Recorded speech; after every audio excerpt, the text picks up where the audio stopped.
ये कहानी है एक छोटे से हरे भरे गांव की। गांव में रामलाल नाम का एक आदमी रहता था जो बहुत ही अच्छा मटन बनाता था।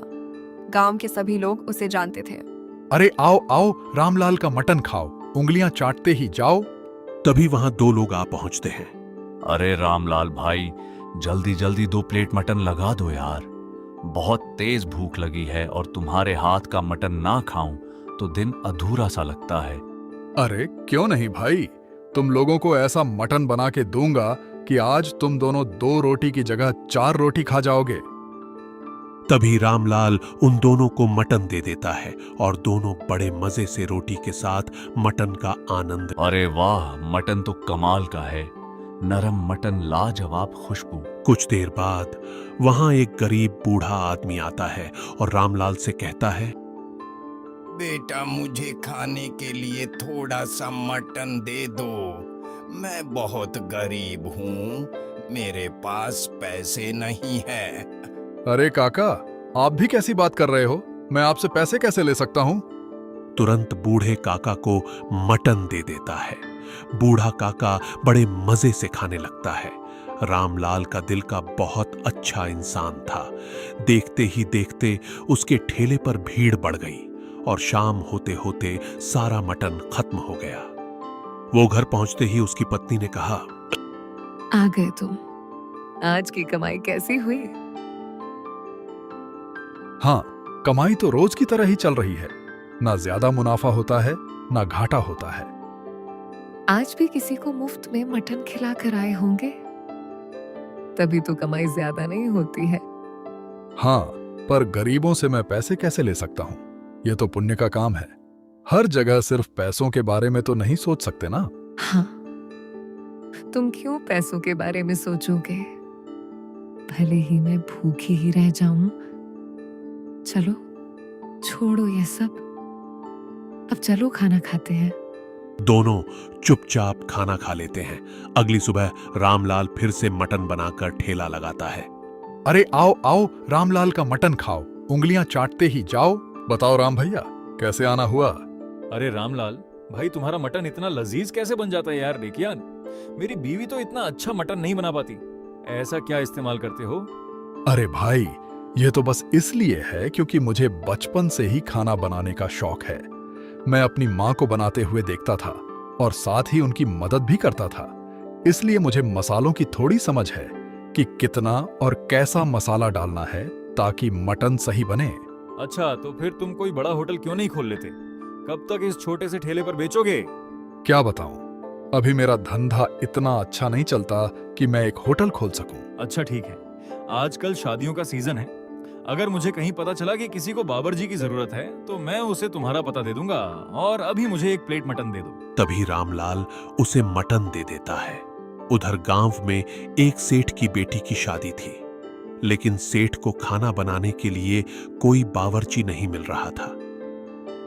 मोहन, ओ मोहन, जरा यहाँ आना, मुझे तुमसे कुछ काम है। तभी वहां मोहन आ जाता है और कहता है, हाँ मालिक, बोलो क्या काम है?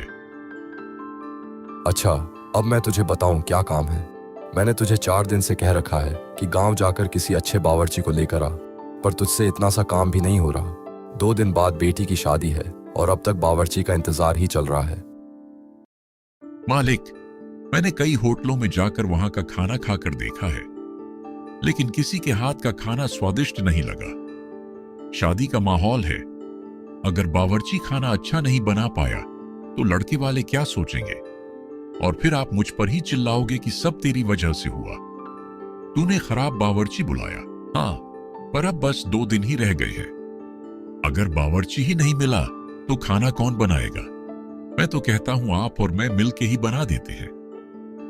एक थप्पड़ पड़ेगा ना, सारी मजाक मस्ती निकल जाएगी। अभी तुझे मैं मजाक के मूड में दिख रहा हूं क्या? तू एक काम कर, गांव में जा और लोगों से बात कर कि उनकी पहचान में कोई अच्छा बावर्ची है। ठीक है मालिक, मैं अभी जाकर देखता हूं। तभी मोहन गांव की तरफ निकल जाता है, यह देखने के लिए कि गांव में कोई अच्छा बावर्ची है या नहीं। रास्ते में उसे गांव के कुछ लोग मिल जाते हैं। सुनो भाइयों, मेरे यहाँ 2 दिन बाद शादी है और मुझे ऐसा कोई बावर्ची चाहिए जो बहुत अच्छा मटन और थोड़े बहुत पकवान बना सके। क्या गांव में ऐसा कोई है जो मेरी मदद कर पाए? अगर तुम्हें एक अच्छा बावर्ची चाहिए तो तुम्हें गांव के चौराहे पर जाना चाहिए। वहां तुम्हें रामलाल नाम का एक आदमी मिलेगा। वो बहुत ही स्वादिष्ट खाना बनाता है, पूरा गांव उसे जानता है। ठीक है, मैं अभी जाकर देखता हूँ। तभी मोहन और भी गांव वालों से पूछताछ करने निकल जाता है। जाते जाते उसे रास्ते में सरपंच जी मिल जाते हैं। सरपंच जी, अच्छा हुआ आप मुझे यहीं मिल गए। अब मुझे और लोगों से पूछताछ करने की जरूरत नहीं पड़ेगी। आप ही मुझे बता दीजिए। हाँ, पर मैं तुम्हें क्या बताऊं? पूछो, तुम्हें क्या पूछना है? सरपंच जी, 2 दिन बाद मेरे घर में शादी है। मुझे एक बावर्ची चाहिए जो मेरे घर आकर स्वादिष्ट खाना बना सके। अच्छा, फिर तो तुम्हें रामलाल के पास जाना चाहिए। उसके हाथों में जादू है। वो बचपन से ही खाना बना रहा है और बहुत ही स्वादिष्ट खाना बनाता है। ठीक है सरपंच जी, मैं जाकर देखता हूँ। मोहन रामलाल के ठेले के पास आ जाता है। अरे आओ भैया आओ, रामलाल का मटन खाओ। उंगलियां चाटते ही जाओ। बताओ भैया, कितनी प्लेट लगाऊं? क्या तुम ही रामलाल हो? गांव वालों से तुम्हारे बारे में बहुत तारीफें सुनी है कि तुम्हारा मटन बहुत ही स्वादिष्ट होता है। एक काम करो, मुझे भी एक प्लेट लगा दो। मैं भी तुम्हारे हाथों का जादू देखूं। मोहन उसे खूब मजे से खाता है और खाने के बाद रामलाल से कहता है, हाँ रामलाल भाई, तुमने तो कमाल का मटन खिला दिया यार। ऐसा स्वाद वाला मटन तो मैंने आज तक नहीं खाया। एक काम करो, मुझे एक प्लेट मटन पार्सल दे दो। अगर तुम्हारा मटन मेरे मालिक को पसंद आ गया तो समझो तुम्हारी तो लॉटरी ही लग गई। हाँ भाई, अभी देता हूं। और हाँ, अपने मालिक से ये भी कहना, ये रामलाल का मटन है। तभी मोहन मटन लेकर अपने घर जाने लगता है और घर पहुंचते ही अपने मालिक से कहता है, मालिक, बहुत ढूंढने के बाद जाकर मुझे एक बावर्ची मिला है। वो इतना कमाल का स्वादिष्ट खाना बनाता है कि उसके हाथ का खाना खाकर तो पूरी बारात झूम उठेगी। अच्छा, तुम्हारी बातों से तो लग रहा है कि वो किसी बड़े होटल का बावर्ची है। नहीं मालिक, वो किसी होटल का नहीं है, बल्कि वो तो एक छोटा सा ठेला लगाता है। ये क्या कह रहे हो तुम? मैंने तुम्हें एक अच्छे बावर्ची को बुलाने भेजा था और तुम यहाँ एक ठेले वाले को लाने की सोच रहे हो। अरे मालिक, आप ऐसे नहीं समझोगे। मैं उसके यहाँ से मटन और रोटी लाया हूँ।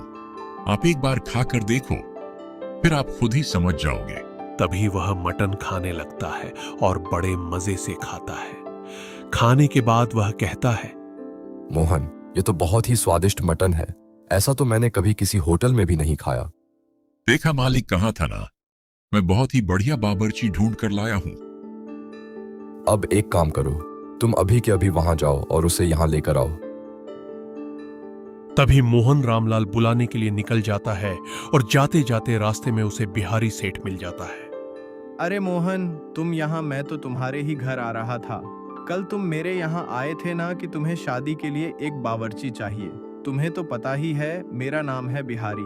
मेरी बिरयानी पड़ती है सब पे भारी। बिहारी सेठ, लेकिन अभी मुझे कोई और मिल गया है, इसलिए मैं उसे बुलाने जा रहा हूँ। अब मैं चलता हूँ, वरना मालिक मुझे छोड़ेंगे नहीं। तभी मोहन वहां से चला जाता है और बिहारी सोच में पड़ जाता है।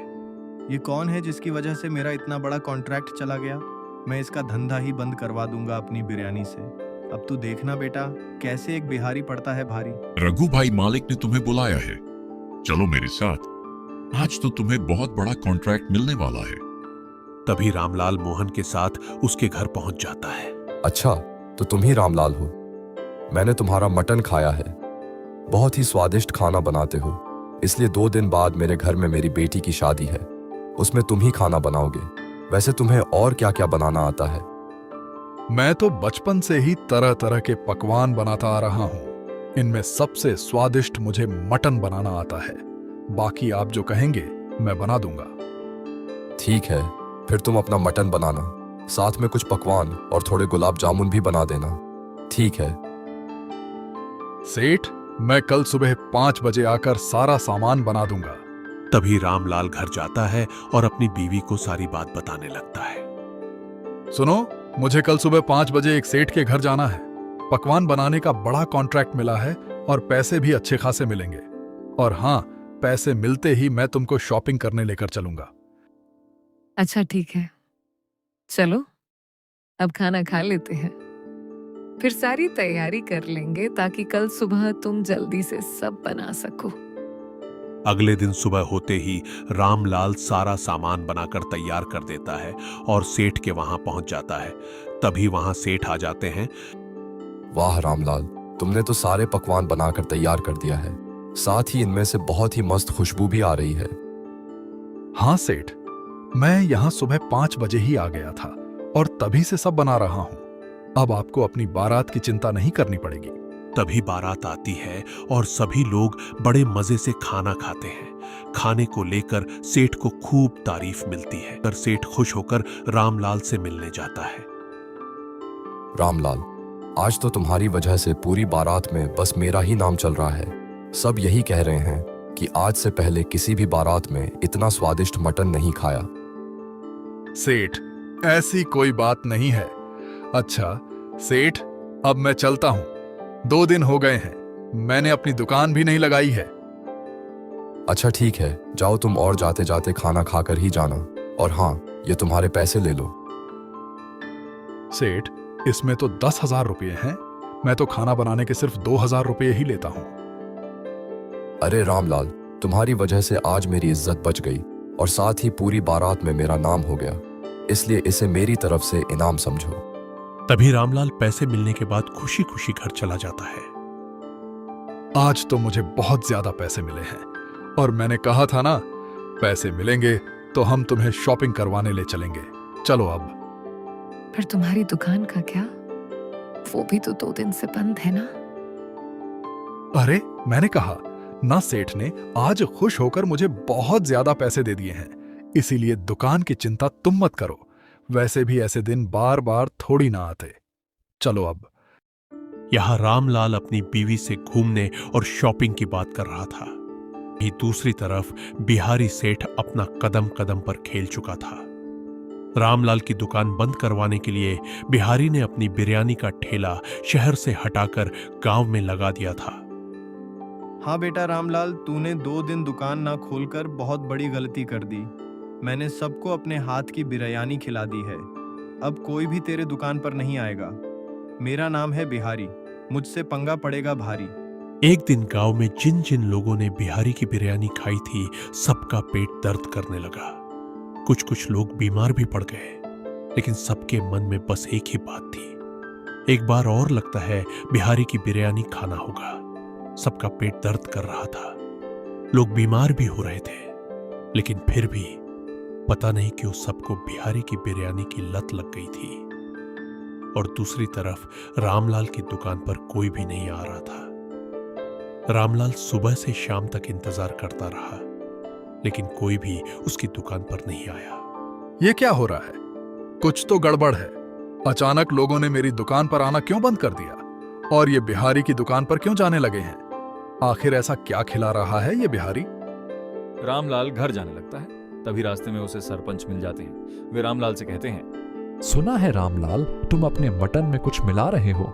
मुझे गांव वालों से पता चल रहा है कि बहुत लोगों की तबीयत खराब हो रही है। अगर तुम कुछ गलत कर रहे हो तो अभी बंद कर दो। सरपंच जी, आप ये क्या कह रहे हैं? आप तो जानते हैं कि मैं कई सालों से यहाँ खाना बना रहा हूँ। आज तक मेरे खाने से कोई बीमार नहीं पड़ा, तो आज आप मुझे ऐसा कैसे कह सकते हैं?